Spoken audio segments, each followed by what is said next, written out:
I might say some unpopular things today, but I'm saying it.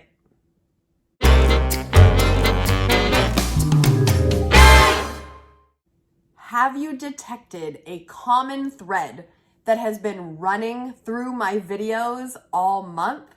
I'm trying to prepare you for a really great, really refined upcoming year. I don't know about you, but I love being home. This is where all the magic happens. Today I'm focusing on 10 frugal living tips for a blissful home life this coming year. Stay till the end for an important update that's coming soon. Something is returning to the channel due to high demand. It's your own fault. You have no one to blame but yourself. Number one, this is super important. Prioritize. When we start thinking about what we want this upcoming year, we can't do it all. Believe me, I've tried. I mean, seriously, you guys, the list of things that we already have on our plates is astronomical, right? I know, just day to day. In the upcoming year, I want to cull it down and really stick to my priorities. But in order to do that, we have to identify our priorities. So that can be something, if you live alone, you can just reflect and say, okay, this is what I want this year. You might already know. Okay, this is the year I'm getting healthy. I'm tired of carrying the extra weight. I'm tired of dreading summer because I have to get in a bathing suit. I'm tired of being winded going up the stairs. I'm tired of not sleeping well. I'm tired of being too tired. Maybe you're tired of really struggling with money. You haven't nailed down a budget. You're really not taking the time to prioritize your finances. I don't know if there's a better place to be than right here on the channel. If working on your finances is a thing that you want to improve in the upcoming year, that's what I do here, guys. That's what we do as a community. We help each other, but you have to know what you want and you have to make it a priority. So this is like step number one. You've got to write down these things and have it at the top of the list. Like, this is the priority and this is what's happening this year. And then we've got to build around that.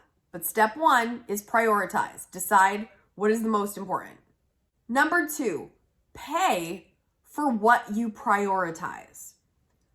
When people are thinking about frugal living, they're thinking it's always save, save, save, scrimp, scrimp, scrimp. Sometimes it is, but we are going to pay for things. And what we want to do is take the priorities and then back up, align the spending with what we're prioritizing. In other words, budget for it. Budget for the things that we are saying is important. So let's go back to that healthy lifestyle example. Say you are saying, this is the year I'm getting healthy. This coming year, I'm losing X amount of pounds. I'm going to exercise. I'm going to eat right. When you're setting up your budget, you are to set up your budget in alignment with those priorities. So some things that might not align with that is getting fast food often, or when you are making your grocery list, putting a bunch of processed food. Whatever your priority is, you've got to back it up with your budget. If you look at someone's budget, you can kind of tell what people are prioritizing, right? And that's why a lot of people are very uncomfortable showing their budget. They feel ashamed, they feel nervous, like, oh, don't look at what I'm actually spending, because maybe those two things aren't aligning. So this year, let's back up what we're saying by paying for what we prioritize. Now, like, one thing that I happily pay for, and I think it's an uncommon thing to confess that I actually love this, because on other channels, it's like a cool thing to throw out your TV or stop watching television. I'm going to tell you what, my friends, I love TV. I love television. I grew up loving television, and now it's kind of evolved into streaming service love. Like, I love Netflix, and I'm never throwing my television out. I'm never getting rid of all the TVs. People call it a waste of your time. It's poisoning your brain. Not for me. I'm going to say it. I love watching Netflix in bed.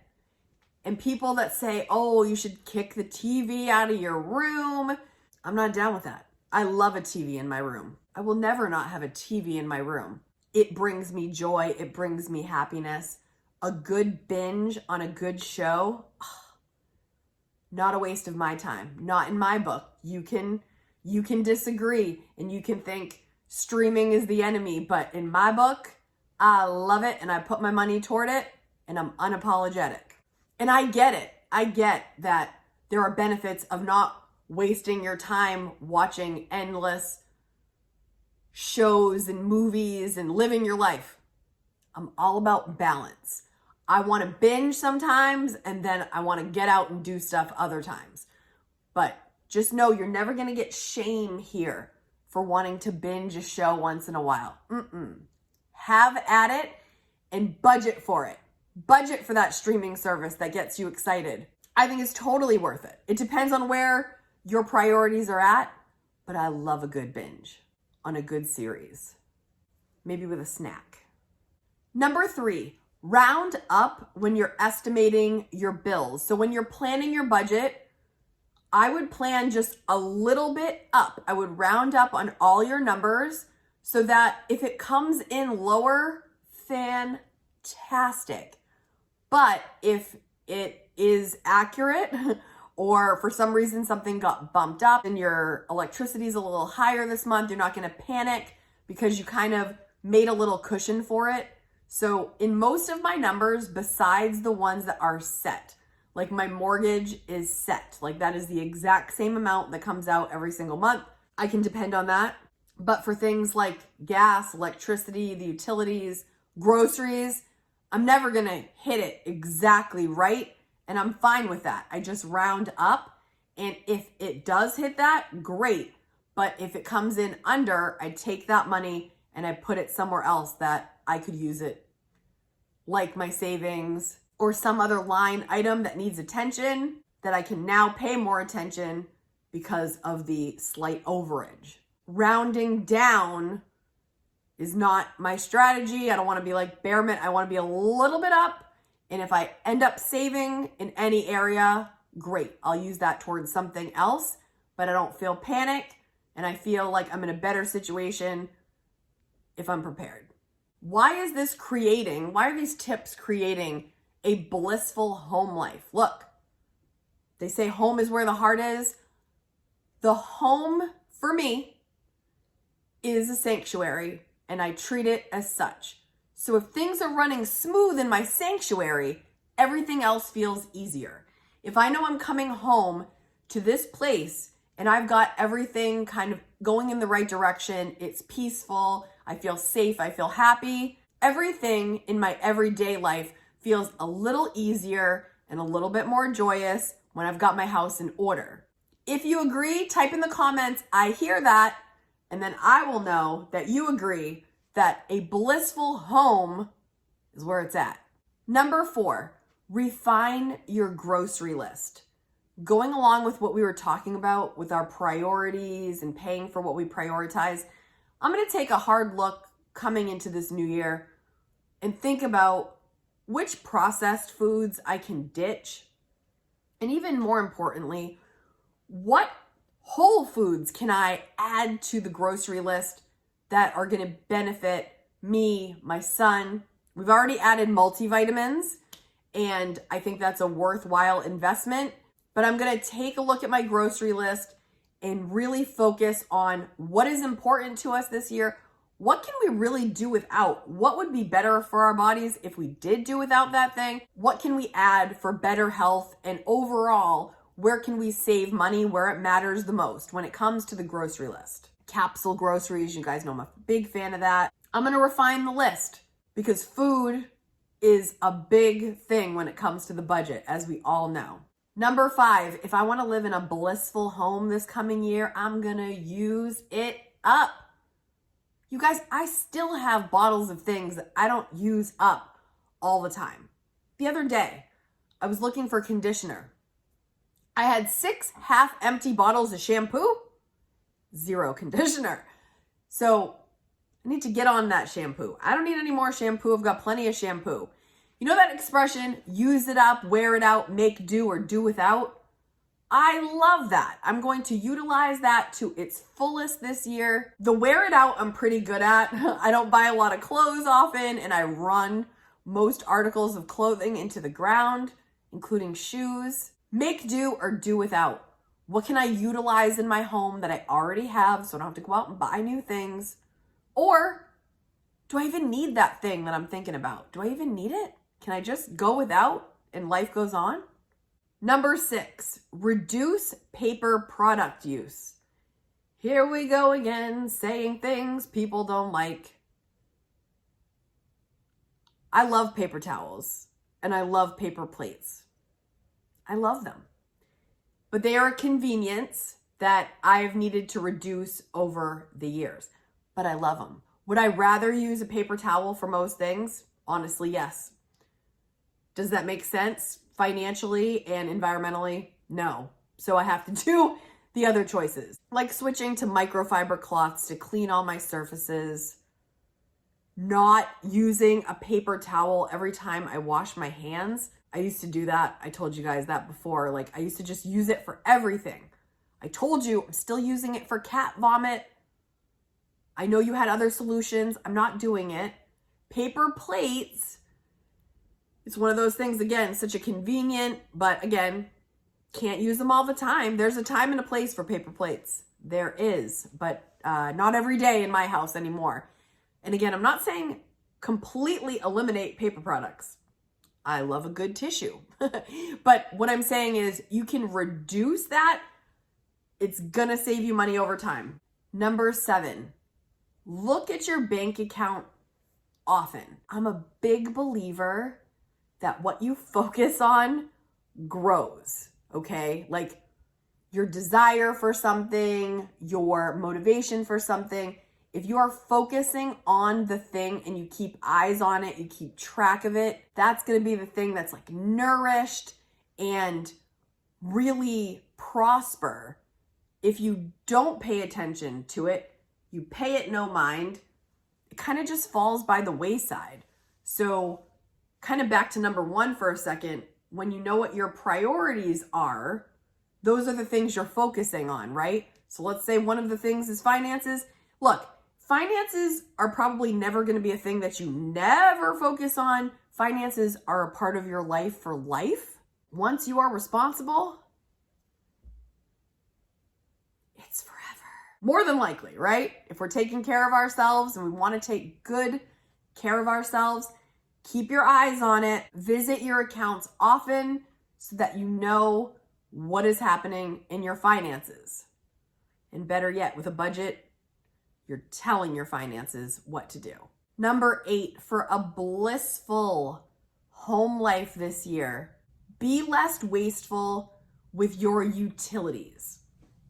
So, for example, not throwing your clothes in the hamper. Do you guys call it a hamper? Is that a New England thing or is that an everywhere thing? Hamper? Clothing bin? Empty clothes basket? Clothes basket? What do you call it? Let me know in the comments. But my point being, don't just throw it in there if it's not actually dirty. If you went to the store and you just threw on a hoodie that was already clean and then you come back, don't just throw it in the laundry because you don't feel like hanging it up. Who's guilty of that in the past? You're looking at her. Terrible with that. Like just being wasteful, not being mindful in the past, much better now.